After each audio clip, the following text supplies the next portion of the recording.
എൻ്റെ പേര് അബ്ദുൽ ലത്തീഫ്.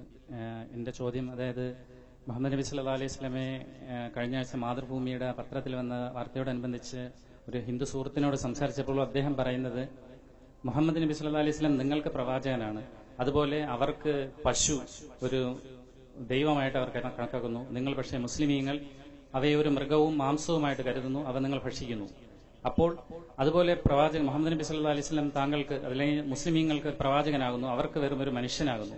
അപ്പോൾ അവർക്ക് മുഹമ്മദ് നബി തീർച്ചയായിട്ടും വിമർശിക്കാനും മറ്റുമുള്ള ഒരു സാധാരണ ഒരു മനുഷ്യൻ മാത്രമാണ് അവർക്ക് വിശ്വസിക്കാത്ത കാരണത്താൽ എന്നാണ് പറയുന്നത്. അപ്പോൾ ഇതിന് എന്ത് യുക്തി സഹിതമായ ഒരു ആൻസർ കൊടുക്കാൻ പറ്റും? ഒരു മതവിശ്വാസി പശുവിനെ ദൈവമായി കരുതുന്നു, മുസ്ലിം പശുവിനെ അറുത്ത് ഭക്ഷിക്കുന്നു.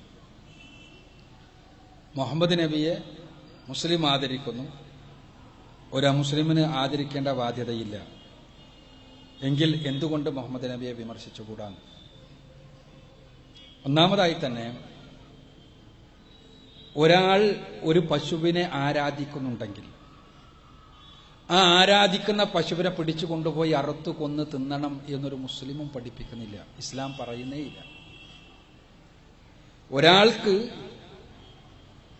ഒരാൾക്ക് അയാൾ വാങ്ങിച്ച അയാളുടെ ഒരു പശു, അതിനെ ആരാധിക്കുവാനും പൂജിക്കുവാനും അതിനെ എന്ത് ചെയ്യുവാനും അവകാശമുണ്ട്. അയാളുടെ പശുവാണത്.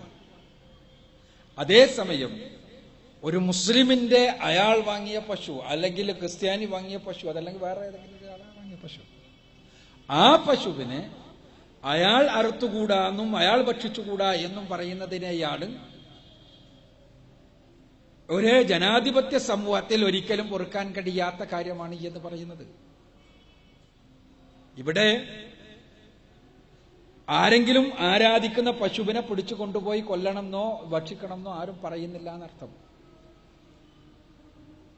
ലോകത്ത് ഉള്ള പശുക്കളെ മുഴുവനും ആരാധിക്കപ്പെടണമെന്നും ആ പശുക്കൾ മുഴുവനും ആദരിക്കപ്പെടണമെന്നും ആ പശുക്കളെ ഒരാളും കൊന്നുകൂടാ എന്നും ആർക്കെങ്കിലും അഭിപ്രായം ഉണ്ടെങ്കിൽ അവർ ചെയ്യേണ്ടത് ലോകത്തുള്ള പശുക്കൾ മുഴുവനും അവരുടേതാക്കി മാറ്റുകയും അവര് ആ പശുക്കളെ ആരാധിക്കുവാൻ വേണ്ടിയുള്ള കേന്ദ്രം ഉണ്ടാക്കുകയും ചെയ്യാണ്. അതല്ലാതെ ഒരു മൃഗമാണ് പശു. എലിനെ ആരാധിക്കണവർക്ക് എലിനെ ആരാധിക്കാൻ സ്വാതന്ത്ര്യമുണ്ട്. എലി പ്ലേഗ് പരത്തും എന്ന് വിചാരിച്ചുകൊണ്ട് എലിയെ കൊല്ലാൻ വേണ്ടി ഒരാൾ നിൽക്കുമ്പോൾ എലിയെ കൊല്ലാൻ പാടില്ല, ഞാൻ ആരാധിക്കുന്ന സാധനമാണെന്ന് അയാൾക്ക് പറയുന്നതിനൊരു ന്യായവുമില്ല. സർപ്പത്തെ ആരാധിക്കുവാൻ സർപ്പത്തെ ആരാധിക്കുന്ന ആളുകൾക്ക് സ്വാതന്ത്ര്യമുണ്ട്.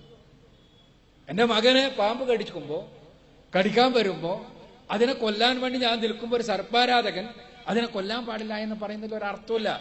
ആ സർപ്പത്തെ ആരാധിക്കുന്ന ഒരാളെ സംബന്ധിച്ചിടത്തോളം അയാൾക്ക് ആ സർപ്പത്തെ അയാളുടെ ആരാധനാ സ്ഥലത്ത് കൊണ്ടുപോയി വെക്കുകയും അത് ആരാധിക്കുകയും ചെയ്യും. അവിടെ പോയിട്ട് ആരെങ്കിലും ആ പാമ്പിനെ കൊല്ലാൻ വരുന്നുണ്ടെങ്കിൽ അത് ഫാഷിസമാണ്, അത് തെറ്റാണ്, അത് ക്രൂരതയാണ്, ഒരിക്കലും ചെയ്യാൻ പാടില്ല. അതേസമയം നാട്ടിലെ പാമ്പിനെ ഒന്നും കൊന്നുകൂടാന്ന് പറഞ്ഞാൽ, നാട്ടിലെ എലിയെ ഒന്നും തൊട്ടുകൂടാന്ന് പറഞ്ഞാൽ, നാട്ടിലെ പശുവിനെ ഒന്നും തൊട്ടുകൂടാന്ന് പറഞ്ഞാൽ അത് അതിക്രമമാണ്, അത് ഫാഷിസമാണ്, അതൊരു ജനാധിപത്യ സമൂഹത്തിന് സഹിക്കാൻ കഴിയുന്നതല്ല. അതാണ് അത്. അതും മുഹമ്മദ് നബിയെ വിമർശിക്കുന്നതുമായി യാതൊരു ബന്ധവുമില്ല. മുഹമ്മദ് നബി സല്ലല്ലാഹു അലൈഹി വസല്ലമ ചരിത്രത്തിലെ ഒരേ ഒരു വ്യക്തിത്വമാണ്. ആ ഒരേ ഒരു വ്യക്തിത്വത്തെ അത് മുഹമ്മദ് നബി എന്നല്ല, ശ്രീകൃഷ്ണൻ എന്നല്ല, യേശുക്രിസ്തു എന്നല്ല, ആരാണെങ്കിലും ആരും വിമർശനങ്ങൾക്ക് അതീതമല്ല എന്നത് തന്നെയാണ് യാഥാർത്ഥ്യം. മുഹമ്മദ് നബിയെ വിമർശിക്കുന്നതിന് മുസ്ലിങ്ങൾ ഒരിക്കലും എതിര് നിന്നിട്ടില്ല. വിമർശനമാകണമെന്നേ പറഞ്ഞിട്ടുള്ളൂ. അത് തെറിവിളിയാകരുത്, നിന്നയാകരുത്. അത് രണ്ടും രണ്ടാണ്. അത് ബുദ്ധിയുള്ളവർക്ക് മനസ്സിലാകും, അതൊരു സംസ്കൃത സമൂഹത്തിന് മനസ്സിലാകും. മുഹമ്മദ് നബി സല്ലല്ലാഹു അലൈഹി വസല്ലമ ഇവിടെ പറഞ്ഞതുപോലെ എല്ലാ വിമർശനങ്ങൾക്കും അതീതമാണെന്നും ഒരാൾക്കും മുഹമ്മദ് നബിയെ വിമർശിക്കാൻ പാടില്ല എന്നും മുഹമ്മദ് നബിയെ വിമർശിച്ച ആളുകളെ മുഴുവനും നിഷ്കാസനം ചെയ്യുന്നു, മുഹമ്മദ് നബിയെ വിമർശിക്കുന്ന ആളുകളുടെ നാവറുക്കുന്നൊന്നും ഇവിടെ ആരും പറഞ്ഞിട്ടില്ല. മുഹമ്മദ് നബി സല്ലല്ലാഹു അലൈഹി വസല്ലമയെ വിമർശിക്കുന്നവർ വസ്തുനിഷ്ഠമായി വിമർശിച്ചാൽ അതിന് മറുപടി കൂടി നിങ്ങൾ കേൾക്കണമെന്നും ആ മറുപടി കൂടി കേട്ടതിന് ശേഷം മുഹമ്മദ് നബിയെ ആദരണീയനാണോ അതല്ല അഭിശംസക്കർഹനാണോ എന്ന് നിങ്ങൾ തീരുമാനിക്കണം എന്നുമാണ് ലോകത്തോട് നമുക്ക് പറയാനുള്ളത്. ഇതേപോലെയുള്ള സദസ്സിൽ നമ്മൾ സ്വീകരിക്കുന്ന മുഹമ്മദ് നബിക്കുള്ള വിമർശനങ്ങളാണ്. നിങ്ങൾ വിമർശിച്ചോളൂ. റസൂലുള്ളാഹി സ്വല്ലല്ലാഹു അലൈഹി വസല്ലമയെ പോലെ 14 നൂറ്റാണ്ടുകളായി നിരന്തരമായി വിമർശിക്കപ്പെടുന്ന മറ്റൊരു വ്യക്തിത്വമല്ല.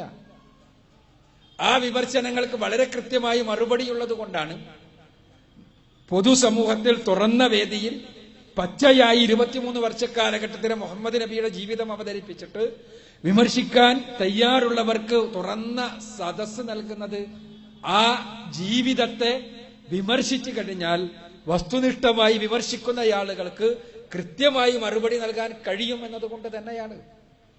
എന്നാൽ നിന്ന വേറെ ഒരു വിഷയമാണ്. നിന്നെന്ന് പറഞ്ഞാൽ തെറിവിളിയാണ്. മാതൃഭൂമി പത്രം ചെയ്തത് തെറിവിളിയാണ്. മുഹമ്മദ് നബിയെയും ഇസ്ലാമിനെയും വിമർശിച്ചുകൊണ്ട് മാതൃഭൂമിയിലെല്ലാം പലതും വരാറുണ്ട്.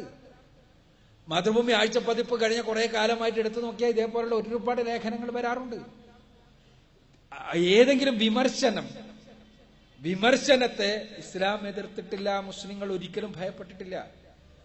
നിന്നയെയും ഭയപ്പെടുന്നത് കൊണ്ടല്ല, നിന്ന മുസ്ലിങ്ങളെ സംബന്ധിച്ചിടത്തോളം സഹിക്കാൻ കഴിയാത്തത് കൊണ്ടാണ്. എന്തുകൊണ്ടാണത്? അത് പ്രവാചകനും മുസ്ലിങ്ങളുമായുള്ള ബന്ധം മനസ്സിലാക്കുമ്പോൾ മാത്രമേ ആ കാര്യം മനസ്സിലാകൂ. മുഹമ്മദ് നബി സല്ലല്ലാഹു അലൈഹി വസല്ലമ ഒരു മുസ്ലിമിനെ സംബന്ധിച്ചിടത്തോളം സ്വന്തത്തെക്കാൾ അധികം സ്നേഹിക്കപ്പെടുന്ന വ്യക്തിയാണ്. എന്നെ സംബന്ധിച്ചിടത്തോളം എന്റെ കുടുംബമാണെങ്കിലും എന്റെ ഭാര്യാസന്താനങ്ങളാണെങ്കിലും എന്റെ മാതാപിതാക്കളാണെങ്കിലും എന്റെ സഹോദരി സഹോദരന്മാരാണെങ്കിലും എല്ലാം ഞാൻ സ്നേഹിക്കുന്നുണ്ട്. അവരെക്കാളെല്ലാം എനിക്ക് ചിലപ്പോൾ മുഹമ്മദ് നബിയെ സ്നേഹിക്കാൻ കഴിഞ്ഞേക്കും.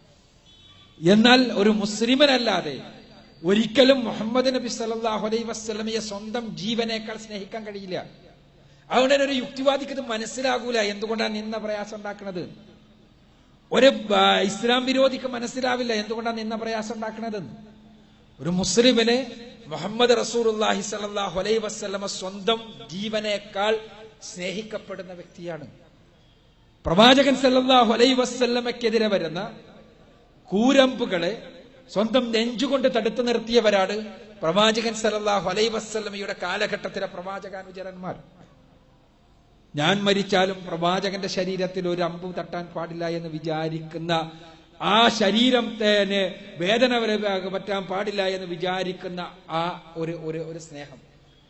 അതേപോലെ മുഹമ്മദ് റസൂലുള്ളാഹി സ്വല്ലല്ലാഹു അലൈഹി വസല്ലമയെ സ്വന്തം ജീവനേക്കാൾ അധികം സ്നേഹിക്കുന്ന ആളുകൾ എന്നുള്ള നിലക്ക് പ്രവാചകനെ തെറി വിളിക്കുമ്പോ, വിമർശനമല്ല തെറി വിളിക്കുമ്പോ അത് വല്ലാതെ വേദനയുണ്ടാക്കും. ആ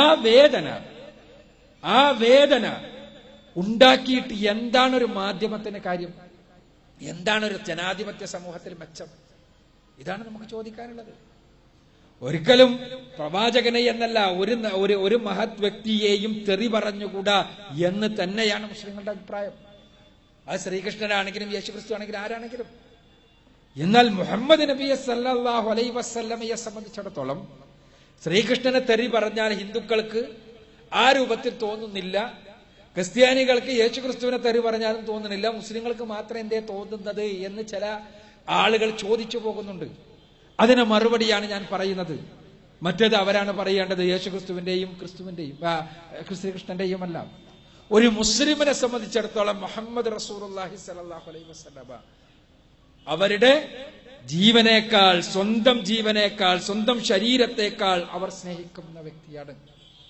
അതുകൊണ്ട് തന്നെ പ്രവാചകനെ തെറി പറഞ്ഞാൽ അത് വല്ലാതെ വേദനയുണ്ടാക്കും. എന്നെ തെറി പറഞ്ഞാൽ എനിക്ക് വേദനയുണ്ടാകും എന്നത് ആർക്കും അറിയാൻ പറ്റാത്തതല്ല. തെറി പറഞ്ഞാൽ, എന്നെ വിമർശിച്ചാൽ അതിന് മറുപടി എനിക്ക് പറയാം. വിമർശനമല്ല തെറി പറയൽ, അത് രണ്ടും തമ്മിലുള്ള വ്യത്യാസം. ഉദാഹരണങ്ങൾ പറയുകയാണെങ്കിൽ ആ തെറി എന്റെ നാവിന്ന് വരും, അതുകൊണ്ടാണ് ഞാൻ പറയാതിരിക്കുന്നത്. ശരിയല്ലല്ലോ. അപ്പോ മനസ്സിൽ വേദനയുണ്ടാകും. എന്നെ തെറി പറഞ്ഞാൽ എനിക്ക് വേദനയുണ്ടാവില്ലേ? നിങ്ങളെ തെറി പറഞ്ഞാൽ നിങ്ങൾക്ക് വേദനയുണ്ടാവില്ലേ? അത് പ്രവാചകനെയാകുമ്പോൾ ഒരു മുസ്ലിമിന്റെ മനസ്സിൽ അതിനേക്കാൾ വേദനയുണ്ടാകും. ആ വേദന ഉണ്ടാക്കിയത് കൊണ്ട് ഒരു ജനാധിപത്യ സമൂഹത്തിൽ എന്ത് മെച്ചാണുള്ളത്? എന്ത് നന്മയാണ് അതുകൊണ്ടുള്ളത്? അതുകൊണ്ട് എന്താണ് കാര്യം? എന്താണ് അതുകൊണ്ടുള്ള കാര്യം? മാധ്യമ സംസ്കാരമാണത്രേ അത്. മാധ്യമ സ്വാതന്ത്ര്യമാണത്രേ അത്. അങ്ങനെയുണ്ടോ ഒരു സ്വാതന്ത്ര്യം? അങ്ങനെ ഒരു സ്വാതന്ത്ര്യമുണ്ടോ?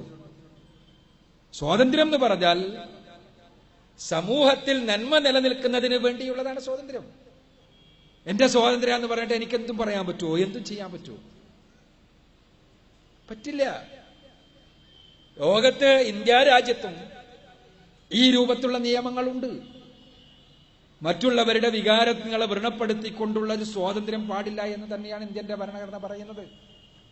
അപ്പൊ അതുകൊണ്ട് തന്നെ മുസ്ലിങ്ങൾക്ക് സ്വന്തത്തെക്കാളധികം സ്നേഹിക്കുന്ന പ്രവാചകനെ തെറി പറയുമ്പോൾ വേദനയുണ്ടാകും. ആ വേദനക്കൊരു അപകടം കൂടിയുണ്ട്. അതുകൂടി മനസ്സിലാക്കേണ്ടതുണ്ട് നമ്മൾ. തീർച്ചയായും ഇസ്ലാമികമായി ആ വേദന പ്രകടിപ്പിക്കേണ്ടത് പരിശുദ്ധ ഖുർആനും തിരുസുന്നത്തും പഠിപ്പിക്കുന്ന മാർഗങ്ങളിലൂടെ മാത്രമാണ്. ഇന്ത്യയെ സംബന്ധിച്ചിടത്തോളം അത്തരം കാര്യങ്ങൾ ഇന്ത്യയുടെ നിയമ വ്യവസ്ഥിതിക്കെതിരായത് കൊണ്ട് തന്നെ നിയമപരമായി നേരിടുകയാണ് ചെയ്യേണ്ടത്. ഇപ്പൊ മാതൃഭൂമിയിൽ വന്നപ്പോ നിയമപരമായി തന്നെ മാതൃഭൂമിയുടെ ഉയർന്ന ആളുകളോട് സംസാരിക്കുകയും അവരവസാനം മാപ്പ് പറയുകയും തെറ്റുപറ്റിയതായി സമ്മതിക്കുകയും അവർ തുറന്ന് ഖേദം പ്രകടിപ്പിക്കുകയും ചെയ്തു. അതിന് കാരണം മാതൃഭൂമിക്ക് പരസ്യം കൊടുക്കുന്ന കേരളത്തിലെ ഉയർന്ന പരസ്യദാതാക്കൾ ഒരുപാട് പേർ ആ പരസ്യങ്ങൾ പിൻവലിക്കുകയും ആ പരസ്യങ്ങൾ ഇനി കൊടുക്കാൻ തയ്യാറില്ല എന്ന് പറയുകയും ചെയ്തതുകൊണ്ടാണ്. അത് മറ്റൊരു കഥയാണ്. ഞാൻ പറയുന്നത് അല്ലാതെ മുസ്ലിങ്ങളുടെ വികാരം കണ്ടിട്ട് വേറായിട്ടൊന്നല്ല മാതൃഭൂമി അങ്ങനത്തെ ഒരു പ്രഖ്യാപനം നടത്തിയെന്ന് നമ്മൾ മനസ്സിലാക്കേണ്ടതാണ്. മാതൃഭൂമിയെ സംബന്ധിച്ചിടത്തോളം അവരുടെ സംസ്കാരത്തിന്റെ ഭാഗപാട് മുസ്ലിങ്ങളെ തെറി പറയാന്നുള്ളത് ഇന്നൊന്നലുള്ള ഒന്നുമല്ല. അത് പ്രവാചകനിൽ എത്തിയപ്പോ അത് വല്ലാത്തൊരു വികാര പ്രകടനമായി എന്ന് മാത്രമേ ഉള്ളൂ. പറഞ്ഞു വരുന്നത് ഈ പത്രം അതുകൊണ്ട് തന്നെ നിയമപരമായിട്ടല്ലാതെ അതിന്റെ അപ്പുറത്തേക്ക് മുസ്ലിങ്ങൾ പോയിട്ടില്ല. എന്നാൽ എല്ലാവരും അങ്ങനെ തന്നെ പ്രതികരിച്ചു കൊള്ളണമെന്നില്ല. അതാണ് സത്യത്തിൽ പ്രവാചക നിന്ദകന്മാർക്ക് ആവശ്യം. മുസ്ലിങ്ങളിൽ തന്നെ സ്വാഭാവികമായ ഒരു സമൂഹം എന്നുള്ളവർക്ക് പലതരം വൈകാരിക അവസ്ഥകളുള്ളവരുണ്ടാവും. ചിലർ വൈകാരികമായി പ്രതികരിച്ചേക്കാം. അങ്ങനെ പ്രതികരിക്കുന്ന ആളുകളെ വലുതാക്കി കാണിച്ച് ഇസ്ലാം അസഹിഷ്ണുതയാണെന്ന് വരുത്തി തീർക്കാൻ വേണ്ടി ഉള്ള പുതിയ കാലഘട്ടത്തിലെ പരിശ്രമത്തിന്റെ ഭാഗം കൂടിയാണ് പ്രവാചക നിന്നാന്ന് നമ്മൾ മനസ്സിലാക്കണം. പ്രവാചകൻ നിന്ദിക്കപ്പെട്ടാൽ മുസ്ലിമിന് പ്രയാസമുണ്ടാകുമെന്ന് മനസ്സിലാക്കിയിട്ടുള്ള ആളുകൾ പ്രവാചകൻ സല്ലല്ലാഹു അലൈഹി വസല്ലമയെ നിന്ദിച്ചു കഴിഞ്ഞാൽ മുസ്ലിങ്ങളെ വൈകാരികമായി പ്രകോപിപ്പിക്കാമെന്നും അങ്ങനെ മുസ്ലിങ്ങളെ കലാപകാരികളാക്കാമെന്നും അങ്ങനെ കലാപകാരികളാക്കി കഴിഞ്ഞാൽ അത് ഫോട്ടോയെടുത്ത് മുസ്ലിങ്ങൾ ഭീകരവാദികളാണെന്ന് പ്രചരിപ്പിക്കാമെന്നും മനസ്സിലാക്കിയ ആളുകൾ അതിനുവേണ്ടി ഇട്ടുകൊടുക്കുന്ന ചൂണ്ടയിലെ ഇരയാണ് പലപ്പോഴും പ്രവാചക നിന്ന എന്ന് നമ്മൾ മനസ്സിലാക്കണം. അവിടെയും കേരള മുസ്ലിം സമൂഹം വളരെ വളരെ ബുദ്ധിപരമായി പ്രതികരിക്കുകയും മാതൃഭൂമിയിലെ വലിയ ആളുകളടക്കം അതിന് മാപ്പ് പറഞ്ഞ് ആ ക്ഷമായാചനം നടത്തി കൊണ്ട് പത്രങ്ങളിലും അവരുടെ ചാനലുകളിലും പ്രസിദ്ധീകരിക്കുന്ന അവസ്ഥയുണ്ടാവുകയും ചെയ്തതാണ്. ഞാൻ സൂചിപ്പിക്കുന്നത് അതുകൊണ്ടാണ് പ്രവാചകൻ സല്ലല്ലാഹു അലൈഹി വസല്ലമ നിന്ദിക്കപ്പെടുമ്പോൾ പ്രയാസം ഉണ്ടാവുന്നത്. അത് മനസ്സിലാക്കാൻ പൊതുസമൂഹത്തിന് കഴിയും. വിവരം ഒരു പൊതുവായി ചിന്തിക്കുന്ന ആർക്കും മനസ്സിലാകുമെന്നുള്ളതാണ് യാഥാർത്ഥ്യം. ഇനിയുള്ള പ്രശ്നം അത് പശുവിനെ കൊല്ലുന്നത് പോലെയല്ല എന്ന് മനസ്സിലാക്കുക. പശുവിനെ അങ്ങനെ ആദരിക്കപ്പെടുന്ന ഒരു പശു ഉണ്ടെങ്കിൽ അതിനെ ആരും കൊല്ലാൻ പാടില്ല. എന്നാൽ നാട്ടിലെ പശുക്കളെ മുഴുവനും ഒരു ജന്തുവിനെ മുഴുവൻ എല്ലാവരും ആദരിക്കണം എന്ന് പറഞ്ഞാൽ അതിൽ ഒരു യുക്തിയുമില്ല, അതിലൊരു സ്വാതന്ത്ര്യവുമില്ല, അതിൽ ഒരു വസ്തുതയുമില്ല. അതിൽ ഒരിക്കലും ഒരു ജനാധിപത്യ സമൂഹത്തിൽ സഹിക്കാൻ കഴിയുന്നതല്ല.